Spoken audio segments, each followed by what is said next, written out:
Assalamualaikum warahmatullahi wabarakatuh. Tuan-tuan yang dah masuk, tolong share, Lepas tu tuan-tuan berada di mana? Beritahu tuan-tuan berada di mana. Lepas tu apa? Di negeri mana ataupun di kawasan mana lah.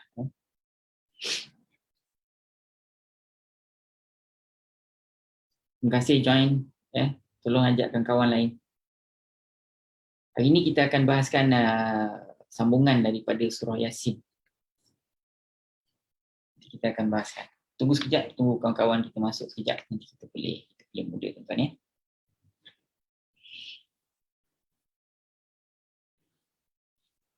Tuan-tuan semua jaga kesihatan. Mudah-mudahan Allah lindungi kita dari wabak penyakit ni. Tak kira lah wabak penyakit COVID ke apa ke, penyakit-penyakit yang menular ke, penyakit-penyakit bawaan nyamuk ke, apa ke.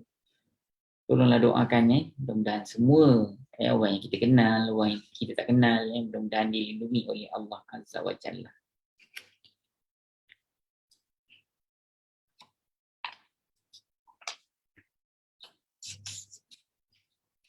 Hari ini pendek je ayat kita, ada beberapa patah perkataan saja. Tapi walaupun tak banyak perkataan, tapi dia punya teknikal dia, nanti saya jelaskan pada tuan-tuan. So mudah-mudahan Allah pemudahkan pada saya untuk jelaskan pada tuan-tuan, dan mudah-mudahan Allah mudahkan tuan-tuan untuk memahaminya insya-Allah. Jadi kita start. Tolong beritahu tuan-tuan berada di mana, selamat datang, selamat join. Dan jangan lupa tuan-tuan tolong share, banyak-banyak, tolong share banyak.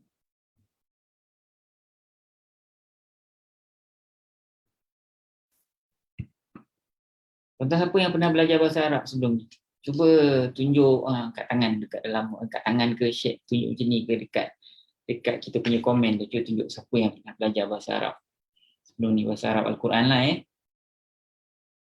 Soalan ada student saya tanya, Ustaz, apa beza antara bahasa Arab Al-Quran dan bahasa Arab bahasa Arab yang dituturkan dekat dalam Al-Quran ni?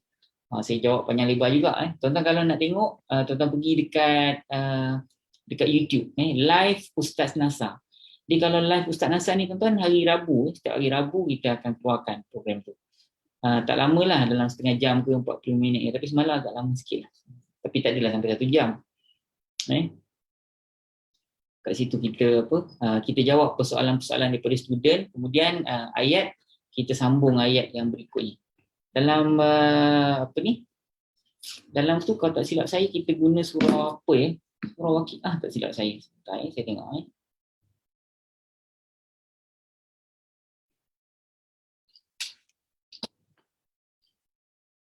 Waqiah. Kita guna surah Waqiah. Semalam kita bahaskan ayat yang ke-6. Kita dah start dulu tu lama dah. Kalau tuan-tuan nak dengar surah Al-Waqiah punya perbahasan, tuan-tuan buka kat situ. Tapi biasanya sebelum kita start surah Waqiah tu, saya akan jawab soalan-soalan daripada student tau. Semalam ada banyak juga soalannya, ada 8-9 soalan gitu. So antara soalannya ialah pelajar tu tanya dengan kita, tu pelajar-pelajar Al-Furqan lah yang join kelas kita. Dia tanya apa beza antara bahasa Arab yang dipertuturkan di negara Arab sekarang ni dan bahasa Arab yang digunakan oleh Allah Subhanahu Wa Taala untuk turunkan Al-Quran kepada kita. So jawapan saya nanti tuan-tuan tengoklah, ada banyak soalan lain, tapi tak silap saya secara ringkasnya saya sebut di sini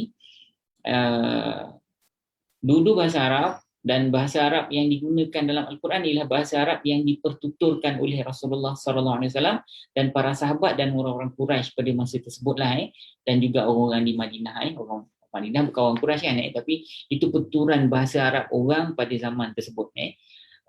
Ini sebenarnya kalau tuan-tuan nak tahu, Al-Quran ni diturunkan ikut lahjah orang Madinah ataupun ikut bahasa orang Madinah.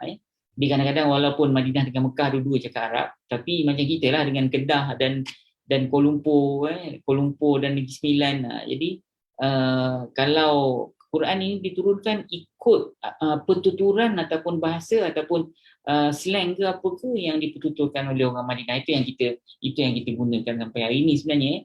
Tapi kalau bahasa yang digunakan untuk pertuturan di negara Arab sekarang ni, dia ikut bahasa daerah, ataupun bahasa Amiyah. Kalau Mesir lah, Kalau kalau orang Arab tu orang orang Saudi lah, gitulah seterusnya tuan-tuan. So kita akan kita akan berjumpa dengan orang-orang yang menggunakan bahasa Arab, tapi sebenarnya bahasa Arab dia kadang-kadang bahasa Arab daerah. So bahasa Arab tu berbeza sangatlah dengan bahasa yang digunakan oleh Rasulullah SAW. Okey tuan-tuan, jom kita mulakan. Sama-sama kita tadah tangan berdoa kepada Allah. Mudah-mudahan Allah pemudahkan kita untuk memahami ayat-ayat ini insya-Allah. Jom kita baca surah Fatihah dulu. Mudah-mudahan Allah tambah hidayah kita. Al-Fatihah. A'udzubillahi minasyaitonirrajim. Bismillahirrahmanirrahim. Alhamdulillahi rabbil alamin. Arrahmanir rahim. Maliki yaumiddin. Iyyaka na'budu wa iyyaka nasta'in. Ihdinas siratal mustaqim. Siratal ladzina an'amta 'alaihim ghairil maghdubi 'alaihim waladdallin. Amin. A'udzubillahi minasyaitonir rajim. Bismillahirrahmanirrahim. Alhamdulillahi rabbil alamin. Assalatu wassalamu ala asyrafil anbiya'i wal mursalin wa ala alihi wa sahbihi ajma'in. Allahumma arhamna bil Qur'an waj'alhu lana imama wa nura wa hudan wa rahmah. Allahumma dhakkirna minhu ma nusina wa 'allimna minhu ma jahilna warzuqna tilawatahu ana al-laili wa atrafan nahar waj'alhu lana hujjatan ya rabbal alamin. Alhamdulillahi rabbil alamin. Bismillahirrahmanirrahim. Rabbi shrah li sadri wa yassir li amri wahlul 'uqdatam min lisani yafqahu qawli. Amma ba'd. Baik tuan-tuan dan puan-puan yang dirahmati Allah sekalian, hari ini seperti mana saya sebut tadi, kita sambung lagi ayat kita yang berikutnya. Hari ini kita akan bahaskan sambungan daripada surah Yasin. Nanti saya share skrin dengan tuan-tuan.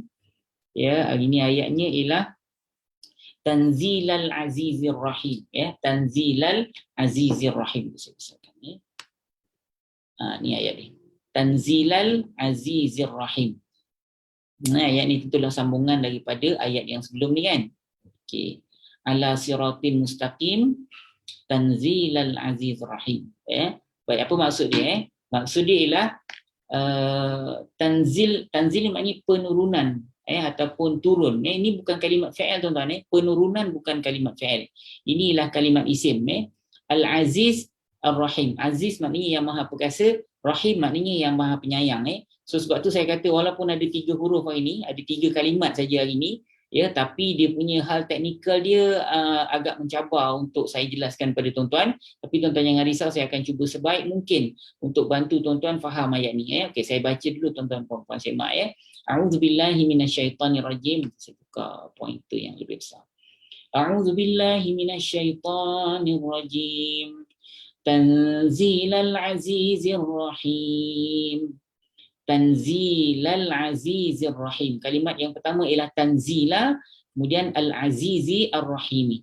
Tanzil maknanya penurunan, al-azizi. Al-azizi maknanya yang maha pengasih, yang maha perkasa, ar-rahimi maknanya yang maha penyayang. Tanzilal Azizir Rahim. Tanzilal Azizir Rahim. Baik. Tuan-tuan dan puan-puan yang dirahmati Allah sekalian, ayat ini tentulah sambungan daripada ayat yang sebelum ini. Itulah sambungan daripada ayat-ayat yang berikutnya.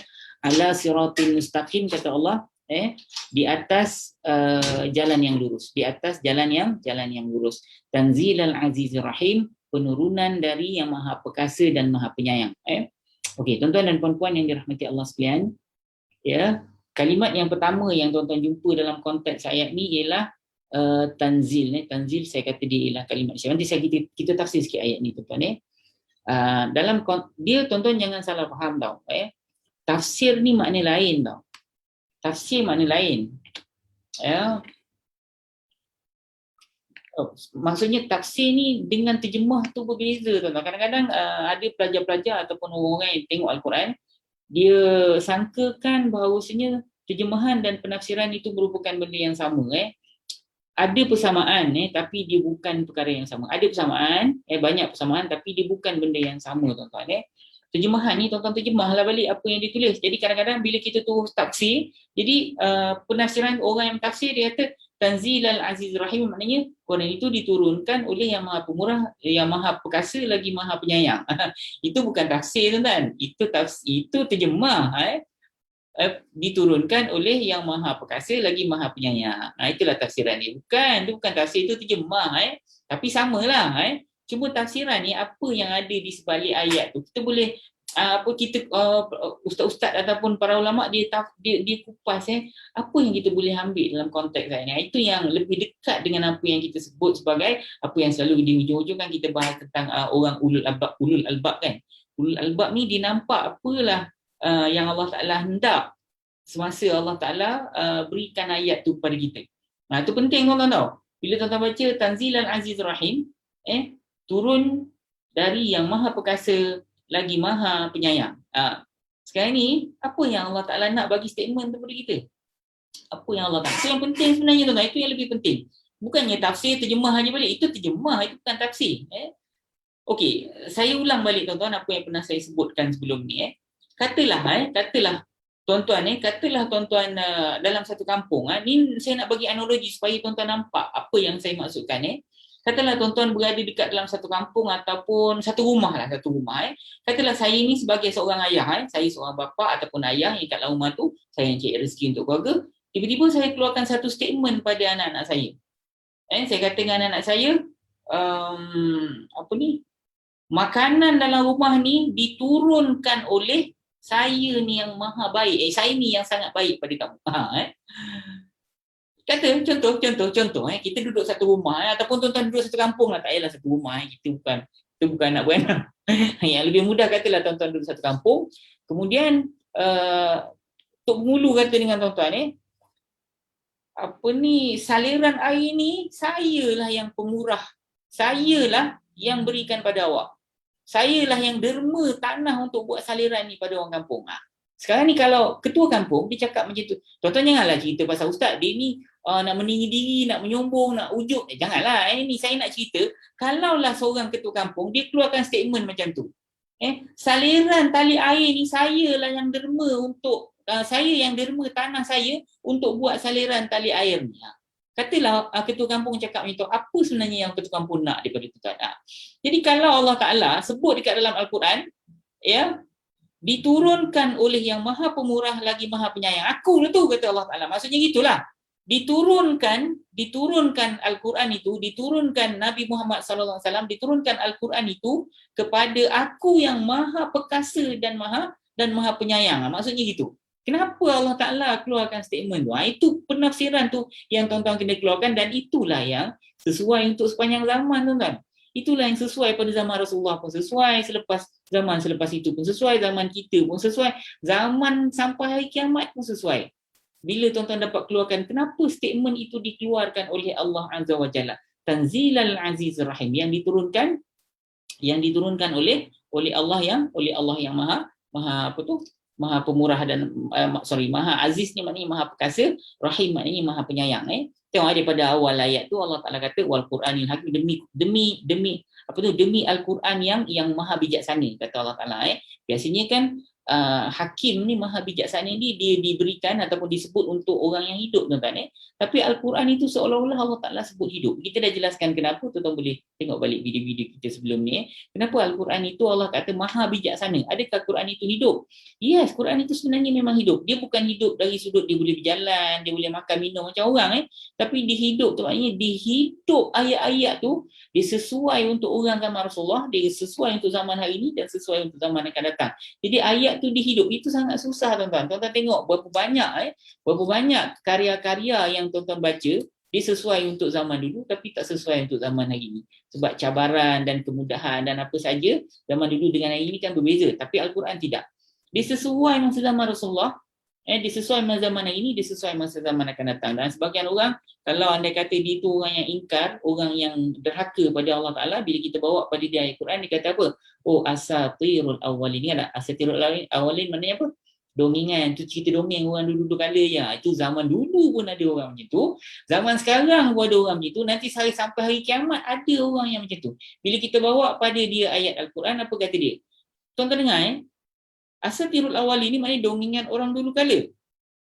Kalau dia cakap pada hari ni, sesuailah kononnya pada mereka. Sebab apa? Itu cerita zaman Nabi dulu lah. Tak payah cerita lah zaman sahabat dulu. Zaman Madinah, Mekah dulu. Hari ni tak payah cerita. Itu semua dongengan, cerita dongeng orang dulu kala. Kata orang hari ni. Habis orang zaman Rasulullah macam ni. Sebab benda tu update. Keluar masa zaman Rasulullah ayat tu kan. Habis orang dulu tu, habis ayat ni tak relevan ke? Relevan. Sebab masa tu dia kata, ini cerita pasal Nabi Musa, Nabi Isa, Muhammad. Ini bukan cerita pasal zaman Nabi kita. Mak. Jadi benda tu tuan-tuan, dia relevan masa zaman Rasulullah, relevan pada zaman hari ini, dan tentulah akan relevan pada zaman akan datang, tuan-tuan. Jadi, tanzilal wal Quranil Hakim, demi Al-Quran itu yang penuh dengan hikmah ataupun yang bijaksana. Itu maksud hakim kan maknanya bijaksana. Kemudian innaka laminal mursalin, tu ayat berikutnya kita pernah belajar kan, sesungguhnya engkau salah seorang daripada kalangan utusan-utusan kami, kata Allah Taala. Jadi Nabi Muhammad diturunkan oleh ataupun dibangunkan oleh Rasulullah SAW, dibangkitkan oleh Allah Azza wa Jalla. Rasulullah itu dibangkitkan sebagai utusan daripada Allah Subhanahu Wa Taala. Ini kita dah bahas kenapa Allah keluar statement ni. Kemudian Allah Taala sambung ayat itu, ala siratal mustaqim. Muhammad berada di atas jalan, Nabi Muhammad sallallahu alaihi wasallam berada di ala siratil mustaqim, di atas jalan yang lurus. Contoh ingat kita masa solat kan, kita ihdinas siratal mustaqim kan, tunjukkan kami di jalan yang lurus. So Muhammad ini berada di atas jalan yang lurus. Itu maksud dia lah. Tunjukkan kami jalan yang lurus kan. Padahal Allah Taala kata Muhammad ni dia berada di atas jalan yang lurus. Kenapa Allah Taala keluar statement tu? Supaya kamu ikut dia lah, jangan ikut orang lain. Dia ni berada di atas jalan yang lurus, tak payah cari orang lain. Dia di depan mata kamu, wahai orang-orang Quraisy. Nampak? Tapi kalau hari ni Ustaz, Rasulullah bukan ada kat depan mata kita. Memang dia tak ada depan mata kita, tapi hadis-hadis sahih dia ada kat depan mata kita. Kita nak baca atau tidak? Dan kita nak tengok hadis-hadis yang palsu, yang main-main, ataupun kita nak tengok hadis yang sahih. Yang tu penting tuan-tuan, kita beramal dengan hadis yang sahih tuan-tuan. Hadis yang dhaif tu kita letak di peringkat yang nombor 2. Hadis yang maudhu' tu kita tolak dia terus. Sebab sekurang-kurangnya kalau hadis yang dhaif ini dia daripada Rasulullah, dia dhaif disebabkan oleh mungkin matan dia ataupun ada masalah pada periwayat dia. Itu cerita lain. Jadi kita letak di bahagian yang nombor 2. Kalau mungkin ada hadis tertentu, kalau hal yang berkaitan dengan apa kita panggil untuk dapat kelebihan tertentu, aulawiyat ke, yang tu boleh lah. Ada hadis dhaif yang menyebut tentang perkara tu, kita boleh beramal dengannya. Kalau macam yang selalu sahabat-sahabat kita jemaah tabligh, dia banyak apa tu, dia ada kitab dia tu kan, apa nama kitab dia tu, dan kitab dia tu banyak menyebut tentang kelebihan-kelebihan beramal dalam salah satu ayat yang tertentu kan. Yang tu kita boleh apa kita boleh guna daripada ayat tersebut. Tapi kalau hadis maudhu' kita tolak terus. Tak payah beramal dengan hadis yang maudhu' ni. Dan saya mohon tuan-tuan untuk hati-hati, dan tuan-tuan tengok dulu. Kalau tuan-tuan nak beramal, hadis tu pastikan daripada Rasulullah SAW. Tanyalah dengan ustaz-ustaz yang ada autoriti, ataupun tuan-tuan pastikan. Kadang-kadang tuan-tuan nak forwardkan betul hadis-hadis berkenaan dengan bulan tertentu, hari tertentu. Yang itu sekarang ni alhamdulillah rakyat Malaysia ni dah banyak kesedaran yang mana jangan forwardkan hadis-hadis yang palsu tuan-tuan. Saya tak tahulah siapa yang buat, saya tak tahu kenapa dia buat, dan saya tak tahu sejauh mana niat dia untuk karang dan forwardkan pada orang ramai, yang menyebabkan orang akan forward benda. Sedangkan kadang-kadang benda tu datang daripada hadis yang maudhu'. Itu bahaya tuan. Jadi kalau tuan-tuan nak forward apa-apa, pastikan hadis itu sahih dulu tuan. Jangan kita main belasai. Sebab apa tahu, Allah Taala punya, Rasulullah janji perkara yang sangat menakutkan pada kita. Rumah ataupun tempat tinggal kita dibuat daripada api neraka kalau kita menipu atas nama Rasulullah. Rasulullah tak kata, kita kata benda tu hadis. Yang tu problem. Kemudian hari ini kita sambung perbahasan kita, Tanzilal Azizir Rahim, diturunkan oleh Tuhan yang Maha Perkasa, Rahim Maha Penyayang. Allah Ta'ala yang turunkan Al-Quran. So tanzilal diturunkan ni ataupun penurunan ataupun turun dari yang Maha Perkasa dan Maha Penyayang. Jadi sekarang ni dalam konteks ini siapa yang turun? Al-Quran ke Rasulullah? Kita tengok oleh tanzilal diturunkan oleh yang Maha Perkasa dan yang Maha Pemurah, tuan-tuan. Ni diturunkan apa ni? Rasulullah ke ataupun Al-Quran? Turun dari yang Maha Perkasa dan Maha Penyayang. So yang diturunkan ni siapa? Nanti kita balik dekat ayat kita, tuan-tuan. Saya share screen. Kita bahaskan dia punya apa ni. Tanzilal Azizir Rahim. Tanzilal Azizir Rahim. Penurunannya ataupun turun dari Maha Perkasa dan Maha Penyayang. Tuan-tuan. So pada pendapat saya, apa yang diturunkan ni wallahualam daripada pandangan saya dia ialah Al-Quran ni. Al-Quran yang diturunkan oleh Maha Perkasa dan Maha Penyayang. Okey tuan-tuan, kita ambil secara teknikal dulu. Nanti di hujung nanti kita bahaskan apa yang kita boleh kutip kalau sekiranya kita ni ulul albab. Okey. Tanzilal Azizur Rahim. Okey, tuan-tuan dengar elok-elok. So mudah-mudahan Allah memudahkan kita untuk memahami tuan-tuan Okey, sekarang ni kalau dari sudut teknik, dari sudut mana tuan-tuan dah tahu turun ataupun penurunannya yang Maha Perkasa, yang Maha Penyayang. Okey, tanzila. Okey, tuan-tuan dengar elok Ini merupakan kalimat isim tuan-tuan Ini merupakan kalimat isim. Dia merupakan kalimat isim Okey, kalau dia merupakan kalimat isim tuan-tuan, ini sebenarnya adalah rangkap isim. Dan rangkap isim dia terdiri daripada subjek dan khabar ataupun mubtada dan khabar kita sebut dalam sistem lama So, kalau rangkap isim kita nak kenal berbanding dengan rangkap fi'il, tengok kalimat yang mula-mula tu isim ataupun fi'il. Jadi kalau kalimat tu rangkap yang perkataan yang mula-mula ialah kalimat fi'il, maka rangkap tu rangkap fi'il lah. Kalau kalimat yang mula-mula dalam rangkap ataupun dalam ayat tu merupakan kalimat isim, maka rangkap tu rangkap isim lah. Kita dengar dulu, saya nak jelaskan sebenarnya Kemudian kita masuk balik pada ayat kita. Ni teknikal tuan-tuan dengar dulu Okey, sebenarnya Allah Taala diturunkan ayat tuan-tuan, diturunkan ayat pada kita, Allah guna dua teknik tuan-tuan. Kadang-kadang Allah guna teknik rangkap isim, kadang-kadang rangkap fi'il. Okey, apa dia rangkap tu kita dengar dulu tau. Okey, rangkap ni sebenarnya dia ialah ayat Quran yang panjang kemudian dirangkap-rangkapkan. Itu kita panggil rangkap. Kalau dalam istilah nahwu yang lama dia sebut sebagai rangkap ni disebut sebagai jumlah.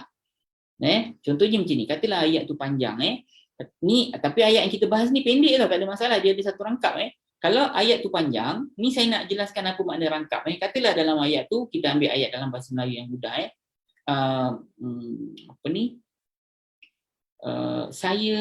saya pergi ke kedai, saya membeli sebuku roti, saya berjumpa Ali di sana.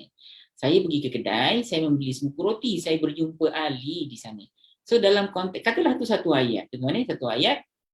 Bila satu ayat, kita nak faham tu, kita rangkap-rangkapkan dia. Ada beberapa rangkap. Saya pergi ke kedai, rangkap pertama. Kemudian saya membeli sebuku roti, tu rangkap yang kedua. Saya berjumpa dengan Ali, tu rangkap yang ketiga. Nampak? Jadi kadang-kadang ayat Quran tu dipanjang tuan-tuan. Tapi nak faham, kita rangkap-rangkapkan dia. Faham tak apa makna rangkap? Jadi biasanya kalau tuan-tuan baca Quran, rangkap ni, dia kadang dekat atas tu ada qaf lam ya. Kadang-kadang ada sad lam ya, kadang ada lam alif lah, ada huruf, ada huruf-huruf tertentu yang menunjukkan tu rangkap-rangkap. Tapi jangan lupa, kadang-kadang ada juga rangkap yang tak ada catatan dekat atas tu, tapi dia boleh diberhenti ataupun dekat situ boleh berhenti. Dekat situ merupakan satu rangkap. Okey.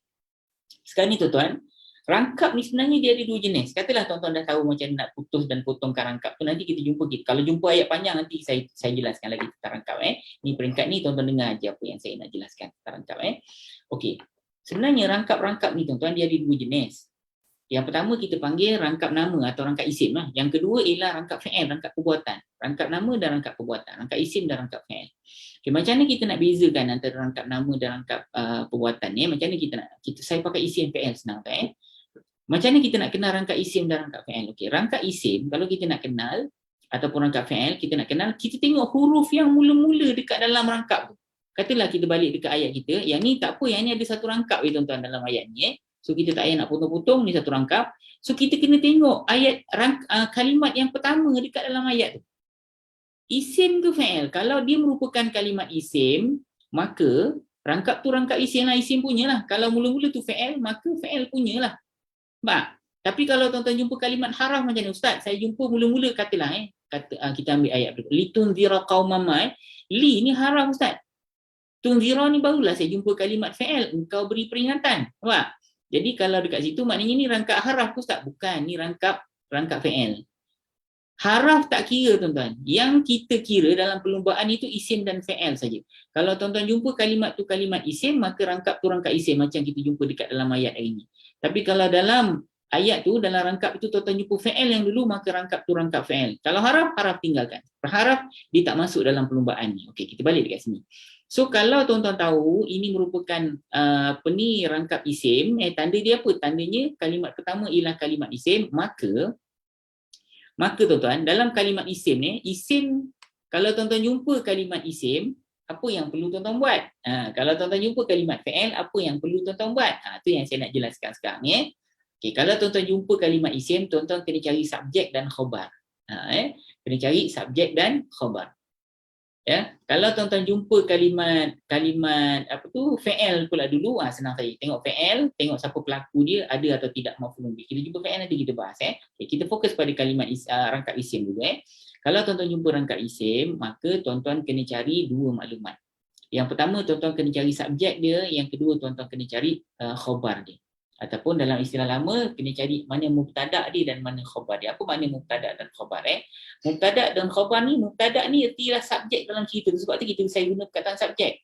Sekarang ni kita tengah cerita pasal siapa? Yang pertama, yang kedua, apa cerita pasal subjek tu? Apa cerita pasal benda ataupun orang tu? Katalah dalam ayat tu Fatimah seorang budak yang bijak So, subjek dalam cerita saya ialah Fatimah. Kita sedang cerita pasal siapa? Kita sedang cerita pasal Fatimah. Okey, cerita tentang Fatimah apa? Itu kita panggil khabar, seorang budak yang bijak. Bukannya saya tanya siapa subjek dalam cerita ni? Bijak Ustaz. Oh, bukan. Kita bukan cerita pasal bijak. Kita cerita pasal Fatimah. Faham ke tidak? Jadi apa cerita si Fatimah tu? Dia merupakan seorang budak yang bijak. Fatimah bijak. Contohnya dua perkataan ni. Fatimah bijak. Subjek dalam cerita mana? Fatimah. Cerita di mana? Kenapa dengan Fatimah? Bijak. Gitu Jadi tiap-tiap kali kalau tuan-tuan jumpa rangkap isim, maka rangkap isim ni terdiri daripada dua benda yang tuan-tuan kena tengok. Yang pertama, tuan-tuan kena tengok mana subjek dia, tengah cerita pasal siapa. Yang kedua, tuan-tuan kena tengok cerita pasal subjek tu apa, cerita pasal benda tu ataupun orang tu, apa cerita ni, bijak ke, cantik ke, buruk ke, mahal ke, kalau barang murah ke, rosak ke, elok ke, jadi kena tengok dia punya subjek dan khabar. Kita balik dekat ayat. So, tuan-tuan dah faham Yang pertama, itu ialah rangkap isim. Yang kedua, dalam rangkap isim, tuan-tuan kena cari subjek dan khabar. Okey, jom kita balik ke ayat kita. So, dalam konteks ayat ni, tuan-tuan, yang ni sebab tu saya kata dia agak challenging. Ini ialah rangkap isim. Rangkap isim, tuan-tuan kena tengok subjek dan khabar. Jadi, yang inilah tuan-tuan kata, Ustaz, yang inilah subjek dia, penurunan daripada Maha Perkasa. Okey, tuan-tuan, dekat sini perkara itu tidak berlaku. Untuk ayat ni perkara itu tidak berlaku, tuan-tuan. Walaupun rangkap ni nampak macam rangkap isim. So tanzila al-azizi ar-rahimi. Tanzil aziz ni kita kira dia sebagai dua isim berpasangan. Nanti kita akan masuk lagi, tuan-tuan. Ni agak challenging juga So mudah-mudahan kalau tuan-tuan dapat faham 50% tu bagi saya dah okey sangat Okey, sekarang ni tanzila ni, tuan-tuan. Kalau tuan-tuan nak kata dia merupakan subjek dalam cerita ni, subjek dia kena baris depan, tuan-tuan. Kalau nak jadi subjek ataupun mubtada, baris hujung dia kena baris depan. Tapi masalah dia kat sini barisnya baris atas. Kat sini barisnya baris atas. Jadi macam mana kita nak selesaikan masalah tu? Okay, para ulama nahwu bantu kita, tuan-tuan. Kalau kita jumpa kes-kes macam ni, jadi para ulama kata ataupun pandangan para ulama sebenarnya dia ada kalimat yang ditinggalkan ataupun kalimat yang tidak disebut di sini. Kalimat tu tidak disebut. Contohnya tanzilal sebenarnya dekat pangkal tu kata ulama ada kalimat yang ditinggalkan. Mungkin kalimat tu ia diturunkan oleh penurunan ataupun oleh diturunkan dengan penurunan oleh Yang Maha Perkasa dan Maha Penyayang. Mungkin dia diturunkan. Itu kalimat tu yang dihapuskan. Yang ni benda ni selalu terjadi. Kalau dalam bahasa Melayu pun selalu terjadi juga. Apa contohnya, tuan-tuan pergi kedai, tuan-tuan nak makan kan. Yang tanya tuan-tuan tu selalu nasi. Nasi. Kenapa dia kata nasi? Sebenarnya ada kalimat yang dia hazafkan, dia tinggalkan. Kan tuan-tuan beratur, tuan-tuan nak makan dekat restoran, ibu mamak tanya nasi. Kita kata ya kan. Jadi kalau dia kata nasi, apa nasi? Sebenarnya ada perkataan yang dihilangkan. Tuan nak nasi, tuan nak nasi, tuan tak nak makan, tuan nak makan nasi. Jadi tuan nak makan tu ditinggalkan, dia kata nasi je. Tapi kita faham kan? Jadi kadang-kadang perkara tersebut terjadi juga dekat dalam ayat-ayat tertentu. Jadi samalah macam tu, tiba-tiba diturunkan dengan penurunan yang Maha Perkasa lagi Maha Penyayang. So sekarang ni tanzila tu para ulama kata kalau nak settle masalah teknikal nahwu dia, kita kena assume, kita kena bayangkan ada kalimat lain sebelum itu. Sebab kalau kita nak kata dia merupakan subjek dekat dalam tu, subjek ataupun mubtada kena baris depan, tanzilu bukan tanzila.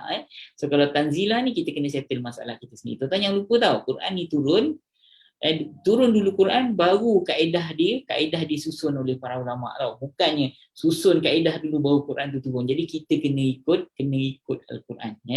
So dalam konteks ini tuan-tuan, tanzila ini dia kalau ikut dalam kitab saya menyebut yang ini merupakan maf'ul mutlak. Maf'ul mutlak ni artinya ialah kalimat isim diulang balik kalimat fa'il dalam bentuk isim. Ni nanti kita akan bahas dia dekat sini tuan-tuan. Dia dekat sini kenapa kalimat-kalimat itu akan dapat baris atas. Kat sini kan di baris atas ni mansub baris atas kan. Jadi kalau dia merupakan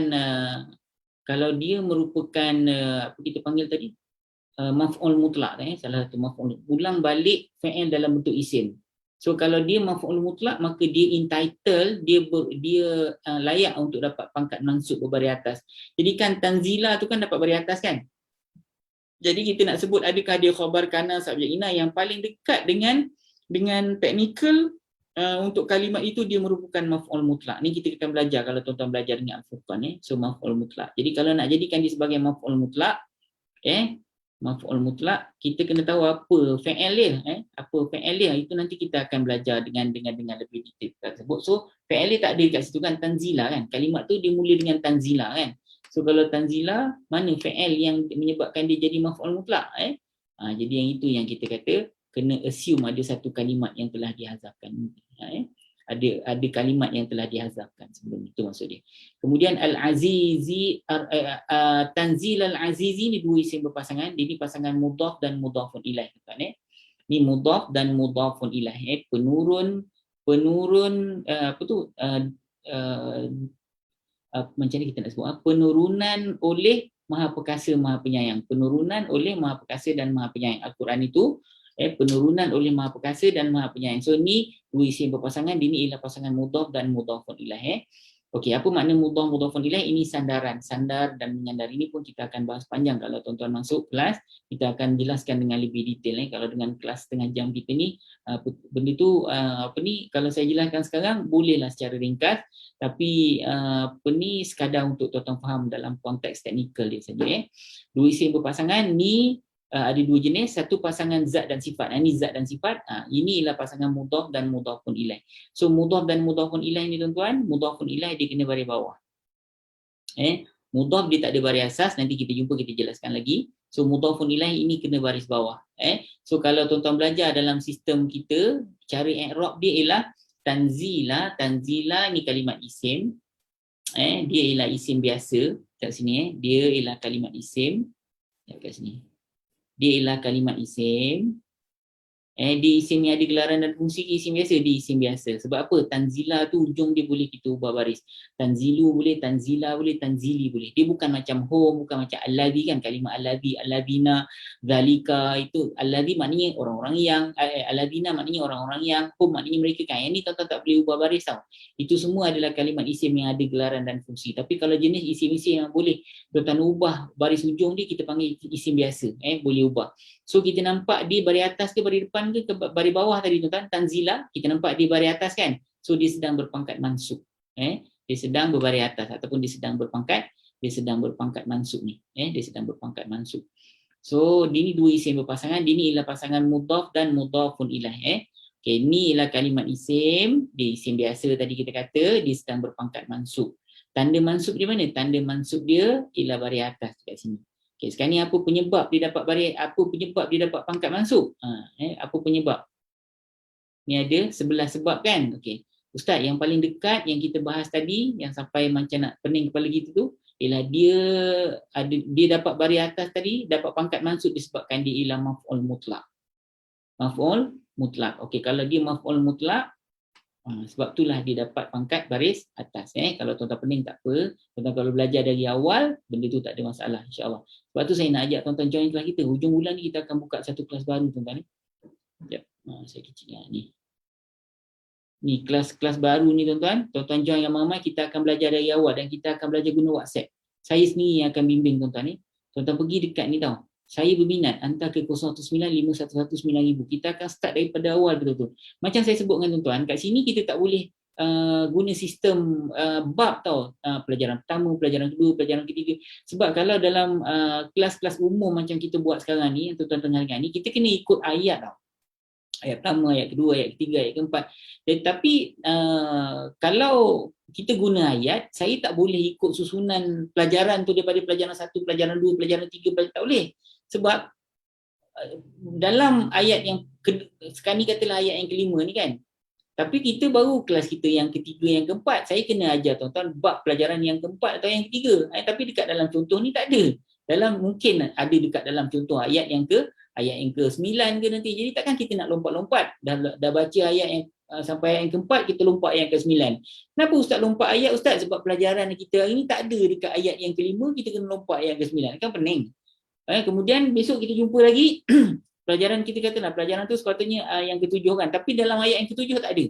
Dia ada dekat dalam ayat kan, dia ada dekat dalam ayat yang katalah ayat yang ke-13. Kita kena pergi pula ayat 13. Kan susah kan? Jadi kalau dalam secara umum ni tak boleh. Sebab tu kalau tuan-tuan nak belajar dengan ikut sistem tu daripada awal, tuan-tuan pergi kat sini. Nanti kita akan jelaskan. Tuan-tuan pergi dekat ni, tuan-tuan WhatsApp 019-5119-1000 ni, tuan-tuan WhatsApp saya minat. Nanti admin kita akan bantu tuan-tuan lah. Dia akan bagi hari apa kita nak belajar dan semua maklumat tentang tu. Okey. Al-Azizi merupakan kalimat isim. Ini merupakan isim biasa juga. Sebab dia boleh kita baca Al-Azizu, Al-Azizah. Ingat tak tadi saya sebut? Dia ni ialah isim biasa juga. Isim kan ada dua jenis. Tanda isim di mana? Tanda isim dekat pangkal tu ada alif lam kan? Al-Aziz kan? Al-Aziz. So itu kalau tuan-tuan belajar pada peringkat pertama. Ni semua peringkat pertama. Al-Aziz tu kalimat isim Ustaz. Tengok Al-Aziz kan? Ni kan? Dia ialah kalimat isim Ustaz. Kenapa kalimat isim? Sebab dia ada tanda alif lam di pangkal dia. Ada tanda lain tak? Ada Ustaz. Ujung dia baris bawah. Al-Azizi. Nampak tak? So confirm kalimat tu kalimat isim. Okey, kalau dah tahu kalimat isim kena buat apa Ustaz? Kena pindah diagram yang kedua. Tengok jantina, jumlah dan ganti nama. Ni yang saya sebut sebagai kita kena belajar ikut tangga. Tapi kalau dalam ceramah umum ataupun program umum, kita kena belajar ikut ayat. Okey. Dia merupakan kalimat isim. Tanda isim di mana? Ada alif lam di pangkal. Lagi tanda apa yang kedua? Tanda yang kedua dia berbaris bawah di hujung. Okey. Sekarang ni kalau pelajaran peringkat kedua pula, ini isim biasa ke isim yang ada gelaran dan fungsi? Peringkat kedua. Ya, tadi peringkat pertama ni peringkat kedua. Dia kalau dah tahu di kalimat isim dengan tanda-tanda alif lam tu semua, okey, betul di kalimat isim. Sekarang ni soalan kedua. Dia ni isim yang ada gelaran dan fungsi ke isim biasa? Dia lah isim biasa.